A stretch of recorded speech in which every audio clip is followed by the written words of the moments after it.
Hello दोस्तों, मैं आपका दोस्त विवेक आपके अपने चैनल पे कंपटीशन क्लासेस ज्ञान निकेतन में आपका हार्दिक स्वागत करता हूं और हार्दिक अभिनंदन करता हूं। आज आपके बीच में लाए हैं बहुत ही शानदार सेशन। 50 क्वेश्चन ताबड़तोड़ जीके जीएस का डिस्कस करेंगे। ठीक है, इसमें बहुत ज़्यादा इंपॉर्टेंट क्वेश्चन दिया गया है। आप किसी भी कॉम्पिटिटिव एग्जाम की तैयारी कर रहे हैं तो आपके लिए ये बहुत ही यूजफुल होगा। ठीक है, चलिए तो आज का सेशन देखते हैं। आज हम लोग क्या अच्छा कर सकते हैं। ठीक है, क्वेश्चन नंबर 1 शानदार है, बहुत ही जबरदस्त क्वेश्चन है आप लोग के बीच। ठीक है, क्वेश्चन नंबर 1 है आपका कि अकबर के दरबार के नवरत्नों में शामिल महेश दास। ठीक है, महेश दास निम्न में से किस नाम से लोकप्रिय थे? तो अकबर के दरबार में जो है महेश दास किसको कहा जाता था, बताइए। महेश दास किसको कहा जाता था? तो आपका राइट आंसर हो जाएगा option number B, Birbal. Birbal को जो है अकबर महेश दास से बुलाता था, नाम से बुलाता था। ठीक है, और बात की जाए यहाँ पे तानसेन, तो तानसेन को किस नाम से बुलाया था? तो अकबर ने जो है तानसेन को मियां की उपाधि दी थी। किसको? मियां जी की उपाधि तानसेन ने दी थी। ठीक है, मियां की उपाधि दी थी। ठीक है, याद रखिएगा, यहां पे जो है मियां की उपाधि तानसेन को दी थी। ठीक है, और अकबर के दरबार में कितने नवरत्न रहते थे? तो नवरत्न शामिल थे। ठीक है,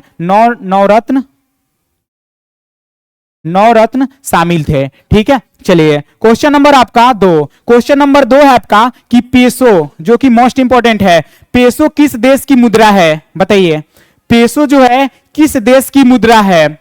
ठीक है, यहां पे जो है दक्षिण अफ्रीका, ब्राजील और मलेशिया और अर्जेंटीना। तो पेसो जो है किस देश की मुद्रा है? तो आपका राइट आंसर हो जाएगा ऑप्शन नंबर डी, अर्जेंटीना की मुद्रा है। पेसो किस देश की मुद्रा है? तो अर्जेंटीना की मुद्रा है। कहां की है? अर्जेंटीना की। बात की जाए अर्जेंटीना की राजधानी, तो अर्जेंटीना की राजधानी कहां है? तो इसका हो जाएगा ब्यूनस आयर्स। क्या हो जाएगा? Buenos Aires. ठीक है, ब्यूनस आयर्स जो है आपके यहां पे अर्जेंटीना की राजधानी हो जाएगी। बात की जाए यहां पे ब्राजील, तो ब्राजील की राजधानी ब्राजीलिया। ठीक है, ब्राजील की ब्राजीलिया हो जाएगा, ब्राजीलिया। ठीक है, ब्राजीलिया हो जाएगा। चलिए नेक्स्ट क्वेश्चन, यहां पे ध्यान दीजिएगा, यहां पे अर्जेंटीना, तो अर्जेंटीना को जो है अर्जेंटीना में जो है पंपास को अर्जेंटीना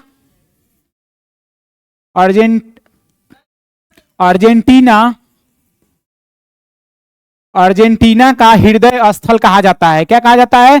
हृदय स्थल। ठीक है, क्या कहा जाता था? पंपास को जो है अर्जेंटीना का हृदय स्थल कहा जाता है। ठीक है, चलिए बात की जाए यहां पे ब्राजील की जो मुद्रा है, ब्राजील की मुद्रा यहां पे क्या हो जाएगा? ब्राजीलियाई रियाल। क्या हो जाएगा? ब्राजीलियाई रियाल हो जाएगा। क्या हो जाएगा? ब्राजीलियाई रियाल हो जाएगा यहां पे। चलिए नेक्स्ट देखिए, यहां पे हो जाएगा आपका, यहां पे ब्राजील, तो ब्राजील को जो है कहवे का पात्र कहा जाता है। क्या कहा जाता है? ब्राजील को कहवे का पात्र कहा जाता है। क्या कहा जाता है? कहवे का पात्र कहा जाता है। कहवे का पात्र किस देश को कहा जाता है? ब्राजील को कहा जाता है। ठीक है, चलिए मलेशिया।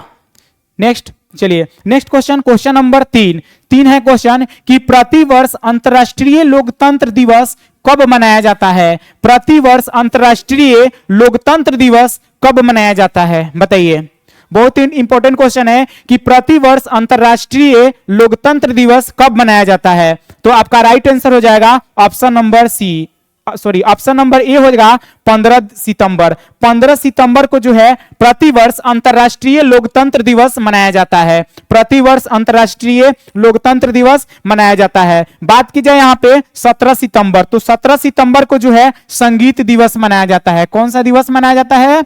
संगीत दिवस मनाया जाता है। ठीक है, चलिए नेक्स्ट क्वेश्चन नंबर आपका 4 है आपका कि निम्नलिखित में से वह दुर्ग कौन सा है जिसे दक्कन की कुंजी कहा जाता है। ठीक है, निम्नलिखित में से कौन सा वह दुर्ग है जिसे दक्कन की कुंजी माना जाता है, बताइए। तो इसमें राइट आंसर हो जाएगा option number C, Asirgarh. Asirgarh के दुर्ग को जो है दक्कन की कुंजी कहा जाता है। और इसको जो है अकबर ने 1601 ईस्वी में जीता था। ठीक है, जीता था। असीरगढ़ के किला को जो है अकबर ने 1601 ईस्वी में जीता था। ठीक है, चलिए बात की जाए यहाँ पे गुलबर्गा, तो ये कहां है, तो कर्नाटक में है। कहां पे है, कर्नाटक में है। ठीक है, याद रखिएगा कर्नाटक में।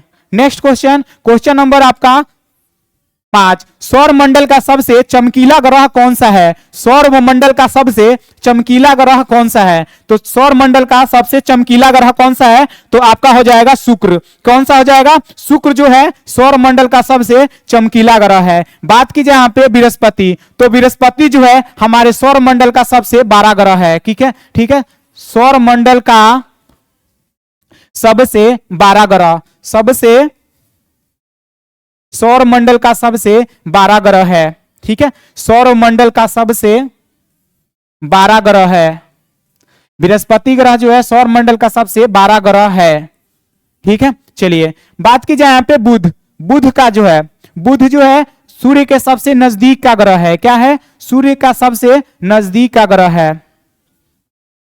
सूर्य के सबसे नजदीक का ग्रह है,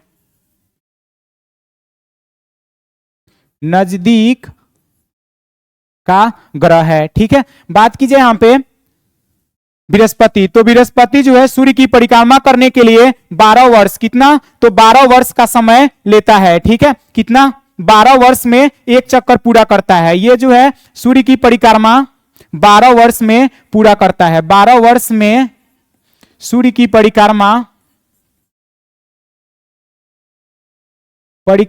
पूरा करता है। क्या करता है, सूर्य की परिक्रमा पूरा करता है। चलिए नेक्स्ट क्वेश्चन नंबर आपका 6। क्वेश्चन नंबर 6 है आपका कि land of the golden pagoda किसे कहते हैं, तो land of the golden pagoda किसे कहा जाता है, बताइए। Land of the golden pagoda किसे कहा जाता है, तो land of the golden pagoda किसे कहा जाता है, बताइए।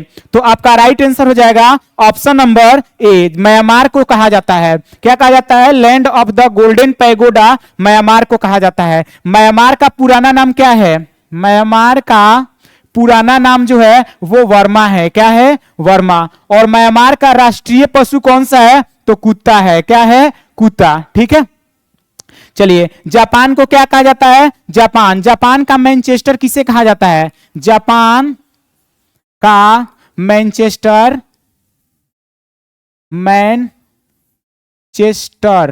जापान का मैनचेस्टर ओसाका को कहा जाता है। किसको कहा जाता है, ओसाका को। ठीक है, जापान का मैनचेस्टर ओसाका को कहा जाता है। ठीक है, चलिए नेक्स्ट क्वेश्चन नंबर 7 है। क्वेश्चन नंबर 7 है कि 3 प्रमुख बौद्ध स्थल रत्नागिरी, ललितागिरी एवं उदयगिरी इनमें से किस राज्य में स्थित है। 3 प्रमुख बौद्ध स्थल रत्नागिरी, ललितागिरी और उदयगिरी निम्नलिखित में से इनमें से किस राज्य में स्थित है, बताइए। इनमें से किस राज्य में स्थित है, तो आपका राइट आंसर हो जाएगा ऑप्शन नंबर डी, उड़ीसा में है। कहां पे है, उड़ीसा में है। ठीक है, बात की जाए यहाँ पे बिहार, तो बिहार में कौन सा है, तो बोध गया। ठीक है, बोध गया, बौद्ध स्थल का है बोध गया। ठीक है, बौद्ध। इससे यहाँ पे नेक्स्ट देखा जाए उत्तर प्रदेश में, तो उत्तर प्रदेश में बौद्ध स्थल कौन कौन सा है, तो सारनाथ है, और यहाँ पे श्रावस्ती है, और आपका कुशीनगर। ठीक है, कुशीनगर में गौतम बुद्ध की मृत्यु हुई थी, सारनाथ में पहला उपदेश दिए थे, और श्रावस्ती में जो है कुछ दिन वहां पे अपना जीवन तपस्या वगैरह में व्यतीत किए थे। ठीक है, चलिए बात की जाए next number question number 8। Question number 8 है आपका कि भारत के मुख्य निर्वाचन आयुक्त की नियुक्ति कौन करता है, तो भारत के मुख्य निर्वाचन आयुक्त की नियुक्ति कौन करता है, बताइए। तो भारत के मुख्य निर्वाचन आयुक्त की नियुक्ति कौन करता है? तो ये कौन करता है? तो हमारे भारत के राष्ट्रपति। कौन होगा? ऑप्शन नंबर सी, भारत के राष्ट्रपति जो है मुख्य निर्वाचन आयुक्त के जो है नियुक्ति करते हैं। ठीक है, क्वेश्चन नंबर 9। क्वेश्चन नंबर 9 है आपका कि 13 दिसंबर 1946 को संविधान सभा के ऐतिहासिक उद्देश्य संकल्प को किसने रखा था? तो 13 दिसंबर 1946 को संविधान सभा के में ऐतिहासिक उद्देश्य संकल्प को किसने रखा था? बताइए, किसने रखा था? 13 दिसंबर 1946 को संविधान सभा में ऐतिहासिक जो है उद्देश्य संकल्प किसने रखा था? तो आपका राइट आंसर हो जाएगा ऑप्शन नंबर ए। क्या हो जाएगा? Option number A, Jawaharlal Nehru. किसने रखा था? जवाहरलाल नेहरू ने रखा था। ठीक है, चलिए नेक्स्ट है क्वेश्चन नंबर 10। क्वेश्चन नंबर 10 है आपका कि कच्चा तीबू द्वीप विवाद किन दो देशों के बीच हुआ था? तो कच्चा तीबू द्वीप विवाद किन दो देशों के बीच हुआ था? बताइए, तो कच्चा तीबू द्वीप विवाद किन देशों के बीच हुआ था? तो आपका राइट आंसर हो जाएगा option number D. Option number D, Bharat और श्रीलंका के बीच में। किसके बीच हुआ था? भारत और श्रीलंका के बीच में जो है कच्चा तीबू द्वीप विवाद हुआ था। ठीक है, और बात की जाए यहां पे ये नेक्स्ट क्वेश्चन की बात की जाए, क्वेश्चन नंबर 11 कह रहे कि कौन सा अनुच्छेद राज्य को पर्यावरण के संरक्षण तथा संवर्धन के लिए निर्देशित करता है? तो कौन सा अनुच्छेद राज्य को पर्यावरण के संरक्षण तथा संवर्धन के लिए निर्देशित करता है? बताइए। तो आपका राइट आंसर अनुच्छेद 48 को जो है आपका संरक्षण और संवर्धन से संबंधित है। पर्यावरण के संरक्षण और संवर्धन से संबंधित है अनुच्छेद 48 को। ठीक है, चलिए बात की जाए यहां पे, ये जो है 42वें संविधान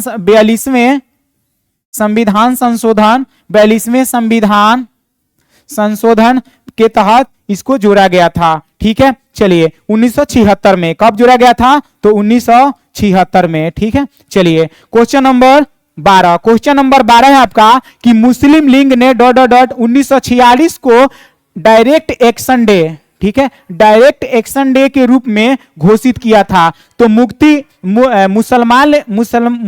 लीग ने 1946 को डायरेक्ट एक्शन डे के रूप में घोषित किया था। तो कब किया था? बताइए, डायरेक्ट एक्शन डे के रूप में कब घोषित किया था? तो इसका राइट आंसर हो जाएगा ऑप्शन नंबर बी, 16 अगस्त को। कब घोषित किया था? 16 अगस्त को जो है डायरेक्ट एक्शन डे के रूप में घोषित किया था। ठीक है, बात की जाए यहाँ पे 21 सितंबर, तो 21 सितंबर को क्या मनाया जाता है? तो विश्व शांति दिवस मनाया जाता है। क्या मनाया जाता है? विश्व शांति दिवस। विश्व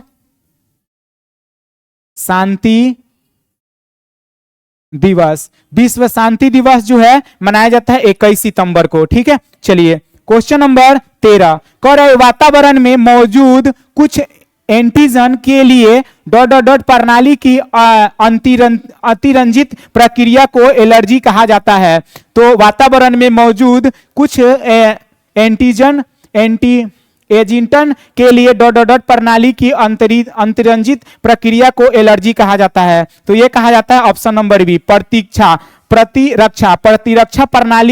प्रणाली को कहा जाता है। ठीक है, चलिए क्वेश्चन नंबर आपका 14। क्वेश्चन नंबर 14 है आपका कि निम्नलिखित में से किस में ऑक्सैलिक अम्ल होता है? बताइए, निम्नलिखित में से किस में ऑक्सैलिक अम्ल होता है? ऑक्सैलिक अम्ल होता है। तो आपका राइट आंसर हो जाएगा ऑप्शन नंबर ए, पालक में जो है आपका ऑक्सैलिक अम्ल पाया जाता है। ठीक है, बात की जाए यहाँ पे पालक, तो इसका ऑक्सैलिक अम्ल का रासायनिक सूत्र होता है C2H2O4। क्या होता है? ऑक्सैलिक अम्ल का सूत्र होता है C2H2O4। क्या होता है? C2H2O4। बात की जाए यहाँ पे अंगूर, तो अंगूर में कौन सा पाया जाता है? तो टार्टरिक। ठीक है, टार्टरिक।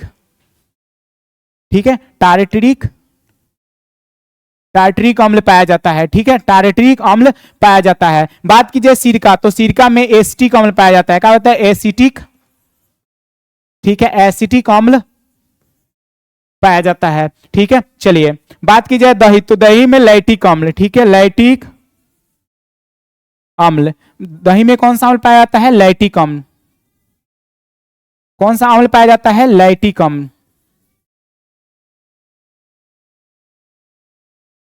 लैक्टिक अम्ल पाया जाता है। क्वेश्चन नंबर 15, क्वेश्चन 15 है कि निम्न में से कौन सा उष्णकटिबंधीय पर्णपाती वन में शामिल पाया जाता है? तो निम्नलिखित में से कौन उष्णकटिबंधीय पर्णपाती वन में पाया जाता है, बताइए।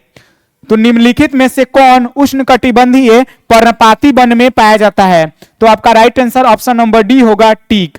टीक जो है पर्णपाती वन में पाया जाता है। बात की जाए सुंदरी, तो सुंदरी ये कौन सा, कहां पाया जाता है? तो सुंदर वन में, सुंदर वन में पाया जाता है। सुंदर वन, सुंदर वन में पाया जाता है। सुंदरी का पौधा सुंदर वन में पाई जाती है। ठीक है, पाया जाता है। चलिए नेक्स्ट क्वेश्चन, क्वेश्चन नंबर आपका 16 कह रहा है कि 1905 में भारतीय राष्ट्रीय कांग्रेस के अध्यक्ष कौन थे? 1905 में भारतीय राष्ट्रीय कांग्रेस के अध्यक्ष कौन थे, बताइए। तो 1905 में भारतीय राष्ट्रीय कांग्रेस के अध्यक्ष कौन थे? तो आपका राइट आंसर हो जाएगा option number B, Gopal Krishna Gokhale. कौन थे? गोपाल कृष्ण गोखले। 1905 में भारतीय राष्ट्रीय कांग्रेस के अध्यक्ष कौन थे? तो गोपाल कृष्ण गोखले। भारतीय राष्ट्रीय कांग्रेस की स्थापना कब हुई थी? तो 1885 ईस्वी में। कब हुई थी? 1885 ईस्वी में भारतीय राष्ट्रीय कांग्रेस की स्थापना किए थे। कौन किया था? एयू होम ने। किसने? एयू होम ने। ठीक है, एयू होम ने किया था। ठीक है, चलिए नेक्स्ट देखिए क्वेश्चन नंबर 17, क्वेश्चन 17 आपका कि निम्नलिखित में से कौन सा एक प्रायद्वीपीय नदी है? तो निम्नलिखित में से कौन सा एक प्रायद्वीपीय नदी है, बताइए। कौन सी जो है नदी प्रायद्वीपीय नदी है? तो आपका राइट आंसर हो जाएगा ऑप्शन नंबर डी, नर्मदा नदी। नर्मदा नदी जो है एक प्रायद्वीपीय नदी है। नर्मदा नदी को गुजरात की जीवन रेखा कहा जाता है। नर्मदा नदी को गुजरात की जीवन रेखा कहा जाता है। क्या कहा जाता है? जीवन रेखा कहा जाता है। जीवन रेखा कहा जाता है। ठीक है, बात की जाए यहाँ पे नर्मदा, तो नर्मदा नदी जो है, नर्मदा नदी की लंबाई, तो नर्मदा नदी की लंबाई कितनी है? 1312 किलोमीटर। नर्मदा नदी की लंबाई कितनी है? 1213 किलोमीटर नर्मदा नदी की लंबाई है। ठीक है, चलिए नेक्स्ट क्वेश्चन, क्वेश्चन नंबर 18 कह रहा है कि मध्य उच्च भूमि के पश्चिमी भाग को कहा जाता है। तो मध्य उच्च भूमि के पश्चिमी भाग को क्या कहा जाता है, बताइए। तो मध्य उच्च भूमि के पश्चिमी भाग को मालवा का पठार कहा जाता है। क्या कहा जाता है? मलवा का पठार कहा जाता है। ठीक है, ये कहां है? तो ये दक्षिण पूर्व में स्थित है। ये कहां है मालवा का पठार? तो दक्षिणी पूर्व में स्थित है। ठीक है, दक्षिणी पूर्व में स्थित है। चलिए बात की जाए नेक्स्ट, यहां पे दक्कन, तो दक्कन का पठार कहां है? तो ये है पश्चिमी घाट और पूर्वी घाट। पश्चिमी घाट और पूर्वी घाट, पश्चिमी घाट और पूर्वी घाट के बीच में पाया जाता है। बीच में पाया जाता है, बीच में। ठीक है, पश्चिमी घाट और पूर्वी घाट के बीच में पाया जाता है। ठीक है, चलिए क्वेश्चन नंबर 19, क्वेश्चन नंबर 19 से आपका कि 1962 के भारत चीन युद्ध के दौरान भारत के रक्षा मंत्री कौन था? तो 1962 के भारत चीन युद्ध के दौरान भारत के रक्षा मंत्री कौन था? तो भारत के रक्षा मंत्री कौन था? तो आपका right answer option number D होगा, वी के कृष्ण मेनन। कौन था? वी के कृष्ण मेनन थे। भारत के रक्षा मंत्री कौन था भारत चीन युद्ध के समय? वी के कृष्ण मेनन था। ठीक है, चलिए क्वेश्चन नंबर आपका 20 कह रहा है कि सूर्य किरण एक संयुक्त प्रशिक्षण अभ्यास भारत और चीन के बीच है। तो सूर्य किरण एक संयुक्त प्रशिक्षण अभ्यास भारत और किस देश के बीच है, बताइए। किस देश के बीच में स्थित है? तो आपका राइट आंसर हो जाएगा option number option number A Nepal होगा। क्या होगा? नेपाल। ठीक है, बात की जाए नेपाल, तो नेपाल की राजधानी कहाँ है? काठमांडू। ठीक है, काठमांडू। काठमांडू कहाँ है? काठमांडू है, नेपाल की राजधानी काठमांडू है। यहाँ पे नेपाल में कौन सी मुद्रा चलती है? तो नेपाली रुपया। ठीक है, नेपाली रुपया। ठीक है, चलिए फ्रांस में, फ्रांस की राजधानी कहाँ है? पेरिस। कहाँ है? पेरिस। यहाँ पे ऑस्ट्रेलिया की राजधानी कहाँ है? कैनबरा। ठीक है, कैनबरा। ऑस्ट्रेलिया की राजधानी कहाँ है? कैनबरा है। ठीक है, चलिए क्वेश्चन नंबर 21। क्वेश्चन नंबर 21 है कि गोम्बे हब्बा निम्नलिखित में से किस राज्य का प्रसिद्ध त्योहार है? तो गोम्बे हब्बा निम्नलिखित में से किस राज्य का प्रसिद्ध त्योहार है? बताइए। गोम्बे हब्बा जो कि मोस्ट इंपॉर्टेंट है एसएससी जीडी के लिए। ठीक है, एसएससी जीडी के लिए जो है गोम्बे हब्बा निम्नलिखित में से किस राज्य का प्रसिद्ध त्योहार है? तो आपका राइट आंसर हो जाएगा ऑप्शन नंबर सी, कर्नाटक का है। कहां का है? कर्नाटक का जो है गोम्बे हब्बा जो है एक प्रसिद्ध त्योहार है। बात की जाए यहां पे केरल, तो केरल में कौन सा त्योहार होता है? तो ओणम। ठीक है, ओणम होता है। ठीक है, ओणम। ठीक है, याद रखिए। चलिए बाकी नेक्स्ट देखिए क्वेश्चन नंबर 22 कह रहा है कि भारत सरकार अधिनियम 1935 में कितनी धाराएं थी? तो भारत सरकार अधिनियम 1935 में कितनी धाराएं थी? बताइए। तो यह ऑप्शन नंबर बी होगा इसका, 321 धाराएं थी। कितनी थी? तो भारत सरकार अधिनियम 1935 में 321 धाराएं थी। ठीक है, चलिए क्वेश्चन नंबर 23। क्वेश्चन नंबर 23 है आपका कि निम्नलिखित में से किस देश में सिरिपाद पर्वत स्थित है? बताइए, निम्नलिखित में से किस देश में सिरिपाद पर्वत स्थित है? तो ये आपका पड़ेगा श्रीलंका में। श्रीलंका में जो है सिरिपाद पर्वत स्थित है। ठीक है, चलिए बात की जाए यहाँ पे बात की जाए यहाँ की, तो ये आपकी एक पवित्र श्रीलंका की जो है पवित्र चिन्ह है। ठीक है, पवित्र चिन्ह माना जाता है। ठीक है, श्रीलंका की जो है एक पवित्र चिन्ह माना जाता है। ठीक है, चलिए बात की जाए यहाँ पे 24, तो 24 है कि उत्तर भारत की चेनाब नदी निम्नलिखित में से किस दो नदियों के बीच के संगम से निकलती है? तो उत्तर भारत की चेनाब नदी निम्नलिखित में से किन दो नदियों के संगम से निकलती है? बताइए। तो उत्तर भारत की चेनाब नदी निम्नलिखित में से किन दो नदी के बीच के संगम से निकलती है? तो इसका हो जाएगा चंद्रा एवं भागा। चंद्रा और भागा दो नदियों के जो है संगम से, चंद्र और भागा के जो है संगम से यहाँ पे चेनाब नदी निकलती है। ठीक है, चलिए बात की जाए यहाँ पे चेनाब नदी, तो चेनाब नदी पर जो है चेनाब नदी, तो चेनाब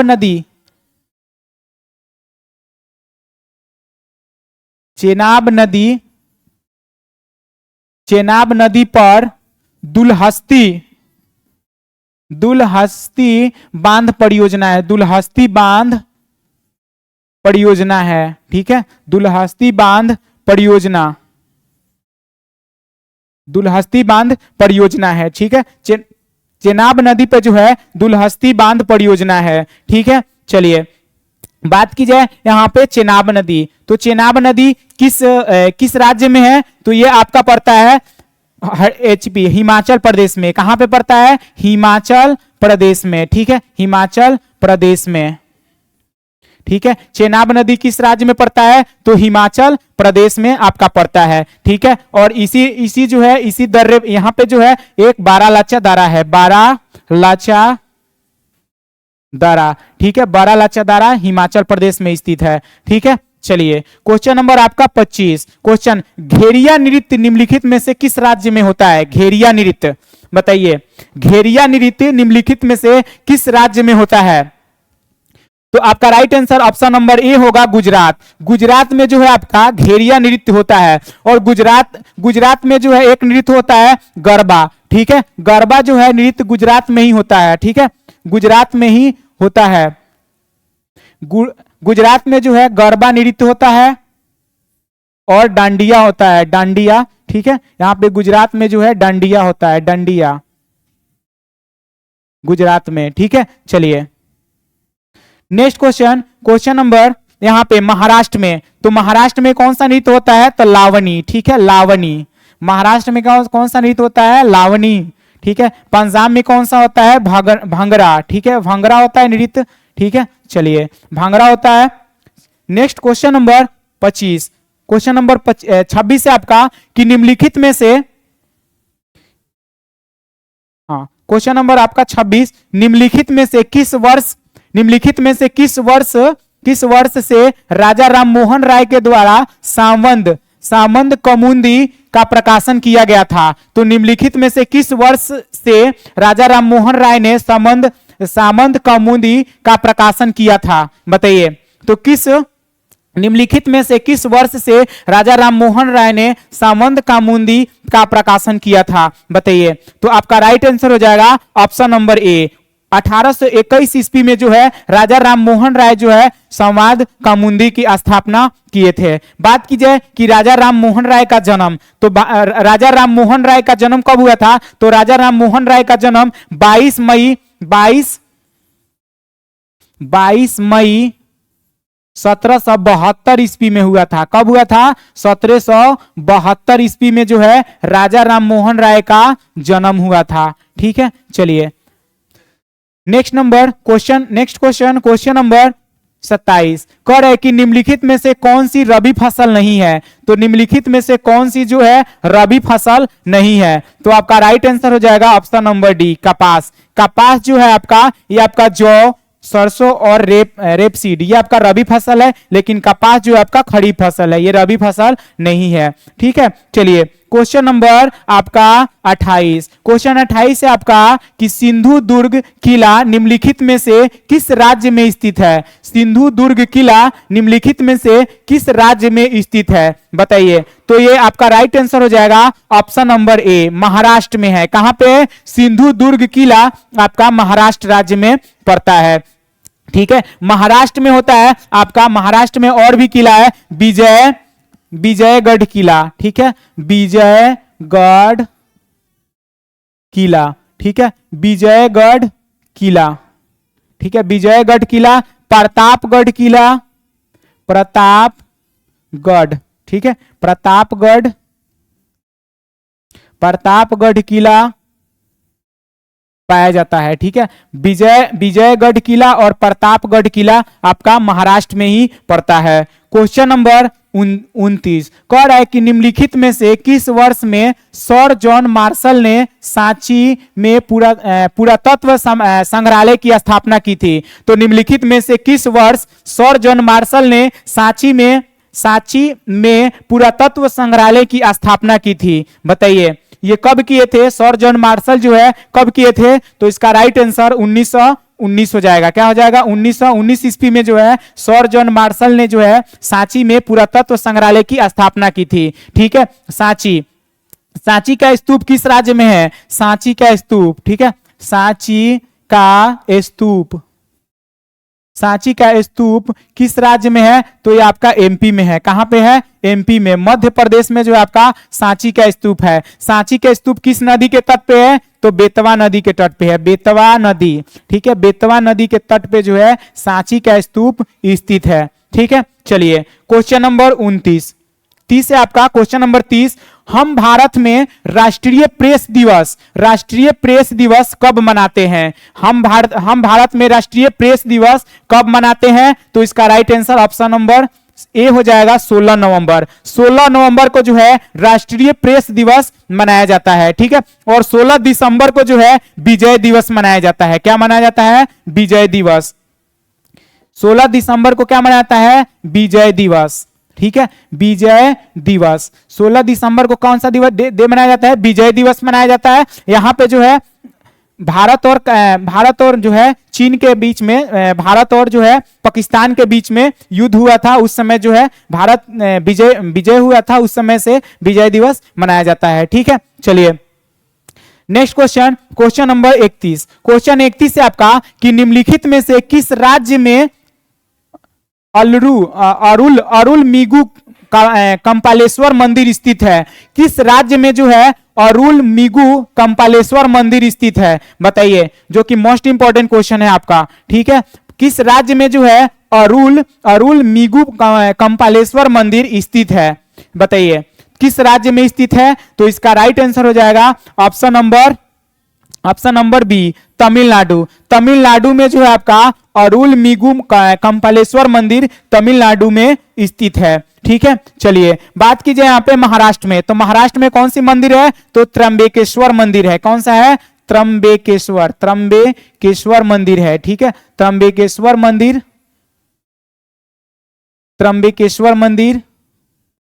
त्र्यंबकेश्वर मंदिर आपके महाराष्ट्र में है। ठीक है, त्र्यंबकेश्वर मंदिर कहाँ है? महाराष्ट्र में है। ठीक है, और आपका शिवा होम मंदिर कहाँ है? तो कर्नाटक में है शिवा होम मंदिर। ठीक है,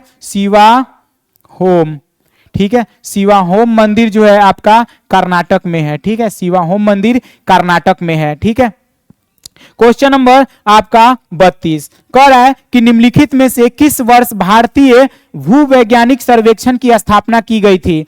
निम्नलिखित में से किस वर्ष में भारतीय भूवैज्ञानिक सर्वेक्षण की स्थापना की गई थी? बताइए भूवैज्ञानिक सर्वेक्षण की स्थापना भारतीय में कब की गई थी? तो 1851 ईस्वी में। कब किया गया था? 1851 ईस्वी में जो है भूवैज्ञानिक सर्वेक्षण की स्थापना की गई थी। ठीक है, चलिए नेक्स्ट देखिए यहाँ पे जो है GSI, इसका इंग्लिश है जियोग्राफिकल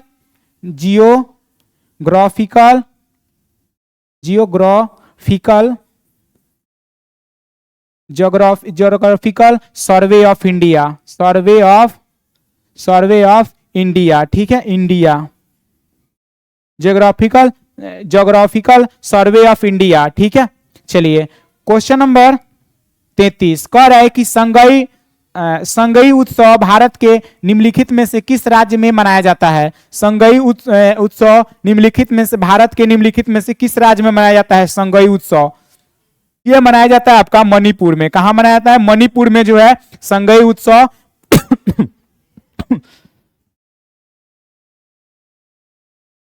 संगई उत्सव किस राज्य, भारत के किस राज्य में मनाया जाता है? तो ये आपका मणिपुर में मनाया जाता है। बात की जाए नागालैंड, तो नागालैंड में जो है हॉर्नबिल त्योहार मनाया जाता है। हॉर्नबिल महोत्सव मनाया जाता है। कौन सा त्योहार हॉर्नबिल उत्सव मनाया जाता है नागालैंड में। ठीक है, चलिए क्वेश्चन नंबर आपका 34 कह रहा है कि निम्नलिखित में से कौन सा उत्तर पूर्वी भारत में एक वन्य जीव अभयारण्य है? तो निम्नलिखित में से कौन सा उत्तर पूर्वी भारत में एक वन्य जीव अभयारण्य है? तो आपका राइट आंसर हो जाएगा ऑप्शन नंबर सी, मानस वन्य जीव अभयारण्य। ये आपका उत्तर पूर्वी में पड़ता है। ये कहां पड़ता है? तो ये असम में पड़ता है। कहां पे पड़ता है? असम में। ठीक है, असम में। पेरियार कहां पड़ता है? तो केरल में पड़ता है। कहां पे? केरल में जो है पेरियार वन्य जीव अभयारण्य है। ठीक है, बांधवगढ़, तो बांधवगढ़ कहां पड़ता है? तो बांधवगढ़ जो है आपका बांधवगढ़ कहां पड़ता है? तो ये आपका मध्य प्रदेश में पड़ता है। कहां पे? मध्य प्रदेश में। ठीक है, मध्य प्रदेश में बांधवगढ़। मध्य प्रदेश में जो है बांधवगढ़ वन्यजीव अभयारण्य पाया जाता है। ठीक है, Madhya Pradesh. Next question number आपका 35 कह रहा है कि जैन धर्म के पहले तीर्थकर ऋषभनाथ माने जाते थे जिनका जन्म हुआ था। बताइए तो ऋषभनाथ का जन्म, जैन धर्म के पहले तीर्थकर ऋषभनाथ माने जाते थे जिनका जन्म कहां हुआ था? तो इनका जन्म जो है अयोध्या में हुआ था। कहां पे हुआ था? अयोध्या में, राम जन्मभूमि। ठीक है, रामचंद्र जी का जन्मभूमि अयोध्या। अयोध्या किस नदी के किनारे बसा है? तो सरयू नदी के किनारे है। कहां पे? सरयू नदी के किनारे। ठीक है, सरयू नदी के किनारे। ठीक है, ये आपका यूपी में पड़ता है। ठीक है, यूपी में। चलिए वाराणसी किस नदी के किनारे बसा है? तो गंगा नदी के किनारे। बनारस किस नदी किनारे? गंगा नदी के किनारे बसा है। ठीक है, पाटलिपुत्र भी है गंगा नदी के किनारे। ठीक है, ध्यान दीजिएगा। चलिए क्वेश्चन नंबर आपका 37 कह रहा है कि तेलैया बांध निम्नलिखित में से किस राज्य में स्थित है? तेलैया बांध निम्नलिखित में से किस राज्य में स्थित है? बताइए तेलैया बांध मोस्ट इंपॉर्टेंट क्वेश्चन है। ठीक है, तेलैया बांध निम्नलिखित में से किस राज्य में स्थित है? तो आपका राइट आंसर डी नंबर होगा, झारखंड। झारखंड में जो है आपका तेलैया बांध स्थित है। ठीक है, चलिए नेक्स्ट क्वेश्चन नंबर नेक्स्ट है आपका 37 कह रहा है कि Long Walk to Freedom, Long Walk to Freedom किसकी आत्मकथा है? तो लॉन्ग वॉक टू फ्रीडम किसकी आत्मकथा है बताइए? लॉन्ग वॉक टू फ्रीडम किसकी आत्मकथा है? तो आपका राइट आंसर हो जाएगा option number D, Nelson Mandela. Nelson Mandela का जो है आत्मकथा है। ठीक है, नेक्स्ट देखा जाए यहाँ पे बराक ओबामा। तो बराक ओबामा जो है अमेरिका के पूर्व राष्ट्रपति हैं। ठीक है, अमेरिका के पूर्व राष्ट्रपति। ठीक है, पूर्व राष्ट्रपति हैं। कौन है? पूर्व राष्ट्रपति हैं। ठीक है, चलिए नेक्स्ट क्वेश्चन नंबर आपका 38। निम्नलिखित में से कौन सी नदी सिहावा पर्वत से निकलती है? मोस्ट इंपॉर्टेंट क्वेश्चन है, वेरी। ठीक है, निम्नलिखित में से कौन सी नदी सिहावा पर्वत से निकलती है? बताइए, सिहावा पर्वत से कौन सी नदी निकलती है? महानदी, नर्मदा नदी, सिंधु नदी और ब्रह्मपुत्र नदी। तो कौन सी नदी निकलती है? तो महानदी। कौन सी नदी निकलती है? तो सिहावा पर्वत से महानदी निकलती है। ठीक है, महानदी जो है सिहावा पर्वत से निकलती है। ठीक है, ये जो है नर्मदा नदी, ये सतपुड़ा पर्वत से जो है ये सतपुड़ा पर्वत और विंध्य पर्वत के बीच में बहती है। और नर्मदा नदी अमरकंटक पहाड़ी से निकलती है। अमरकंटक, ठीक है, अमरकंटक पहाड़ी से निकलती है। ठीक है, अमरकंटक पहाड़ी से निकलती है। कौन? तो आपका नर्मदा नदी। ठीक है, चलिए क्वेश्चन नंबर आपका 40। क्वेश्चन नंबर 39 है आपका कि भारत में कितने जैव विविधता हॉट स्पॉट है? ठीक है, भारत में कितने जैव विविधता हॉट स्पॉट है बताइए? तो भारत में कितने जो है जैव विविधता हॉट स्पॉट है बताइए? तो आपका राइट आंसर हो जाएगा ऑप्शन नंबर डी, 4। कितना है? 4। जैव विविधता दिवस कब मनाया जाता है? जैव विविधता दिवस 22 मई को मनाया जाता है। किस दिन मनाया जाता है? जैव विविधता दिवस जो है 22 मई को मनाया जाता है। ठीक है, चलिए क्वेश्चन नंबर 40। क्वेश्चन 40 है कि निम्नलिखित में से किस क्रांतिकारी स्वतंत्रता सेनानी की अब्दुल रशीद ने हत्या कर दी थी? निम्नलिखित में से किस क्रांतिकारी स्वतंत्रता सेनानी की अब्दुल रशीद ने हत्या कर दी थी बताइए? तो इसका right answer option number D होगा, स्वामी श्रद्धानंद। स्वामी श्रद्धानंद की हत्या जो है क्रांतिकारी स्वतंत्रता सेनानी अब्दुल रशीद ने कर दी। ठीक है, चलिए यहाँ पे 40 क्वेश्चन खत्म। नेक्स्ट क्वेश्चन यहां से देखिएगा, 10 क्वेश्चन जो है हम करंट अफेयर से लिए हैं, तो करंट अफेयर हम लोग डिस्कस करेंगे। ठीक है, चलिए क्वेश्चन नंबर फर्स्ट।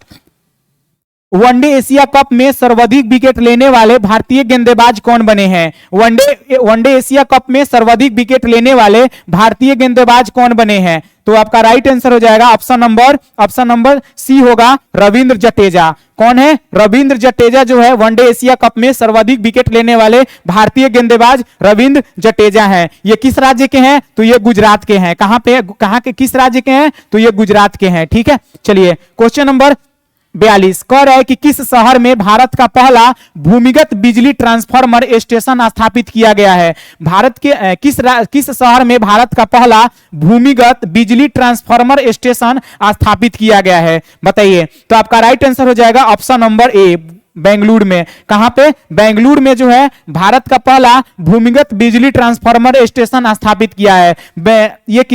ये बेंगलुरु जो है कर्नाटक की राजधानी है। किसकी है? कर्नाटक की राजधानी है। ठीक है, बेंगलुरु को जो है सिलिकॉन वैली, भारत की सिलिकॉन वैली, ठीक है, सिलिकॉन वैली भी कहा जाता है। ठीक है, सिलिकॉन वैली कहा जाता है। ठीक है, चलिए यहां पे नेक्स्ट क्वेश्चन नंबर आपका 43 कह रहे हैं कि किस वर्ष 2023 के doctor V G Patel memorial award से सम्मानित किया गया है? किस वर्ष 2023 के doctor V G Patel memorial award से सम्मानित किया गया है? किसे? तो यह किया गया है सत्यजीत मजूमदार को। किसको कहा जाता है? सत्यजीत मजूमदार को। क्वेश्चन नंबर 44 कह रहा है कि किस सुंदरी ने मिस इंटरनेशनल इंडिया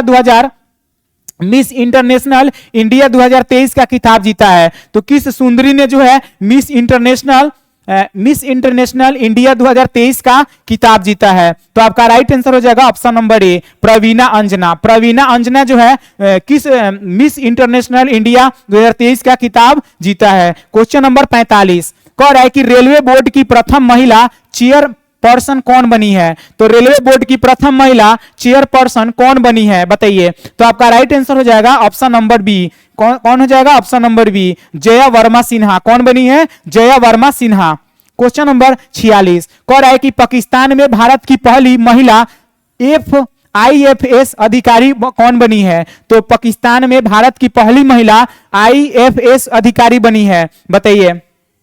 तो आपका राइट आंसर हो जाएगा ऑप्शन नंबर बी, गीतिका श्रीवास्तव। कौन बनी है? गीतिका श्रीवास्तव बनी है। नेक्स्ट क्वेश्चन नंबर 47 कह रहा है कि किस देश ने दुनिया की पहली एथेनॉल से चलने वाली कार लॉन्च किया है? बताइए, किस देश ने दुनिया की पहली एथेनॉल से चलने वाली कार लॉन्च किया है? तो आपका right answer option number D होगा, भारत। भारत जो है पहला देश है जो एथेनॉल से चलने वाली पहली कार लॉन्च किया है, ठीक है। चलिए क्वेश्चन नंबर आपका 48 किस स्थान पर चंद्रयान 3 का मून लैंडर उतरा है, उस स्थान को अब क्या कहलाएगा? तो जिस स्थान पर चंद्रयान 3 का मून लैंडर उतरा है उस स्थान को क्या कहा जाएगा? तो उस स्थान को कहा जाएगा शिव शक्ति। क्या कहा? शिव शक्ति के नाम से जाना जाएगा। क्वेश्चन नंबर आपका 49 है आपका कि वर्ल्ड एथलेटिक्स चैंपियनशिप में स्वर्ण पदक जीतने वाले पहले भारतीय खिलाड़ी कौन बने हैं? तो वर्ल्ड एथलेटिक्स चैंपियनशिप में स्वर्ण पदक जीतने वाले पहले भारतीय खिलाड़ी कौन बने हैं, बताइए। तो आपका राइट आंसर हो जाएगा option number B, Neeraj Chopra. कौन बने हैं? नीरज चोपड़ा बने हैं, ठीक है। चलिए नेक्स्ट क्वेश्चन और आज का लास्ट क्वेश्चन है हमारा कि कितने वैज्ञानिकों को वर्ष 2023 का शांति स्वरूप भटनागर पुरस्कार दिया गया है? तो कितने वैज्ञानिकों को जो है वर्ष 2023 का शांति स्वरूप भटनागर पुरस्कार दिया गया है? तो आपका right answer option number C होगा, 12 जो है वैज्ञानिकों को वर्ष 2022 का शांति स्वरूपम भटनागर पुरस्कार दिया गया है, ठीक है। चलिए यहां से हमारा क्वेश्चन खत्म हो रहा है, ठीक है। Thank you. आपको वीडियो कैसा लगा आप कमेंट कीजिए और दोस्तों को शेयर कीजिए ताकि हम इसी तरह से जो है प्रतिदिन अच्छे क्वेश्चन जो भी हैं आपके इंपॉर्टेंट क्वेश्चन आप लोग के सेट के माध्यम से कराएंगे, ठीक है। बाकी आप आप हमारे चैनल से जुड़े रहिए, हम प्रतिदिन बहुत सारे जीके जीएस का डिस्कस करेंगे, प्रतिदिन एक सेट का, ठीक है। Thank you.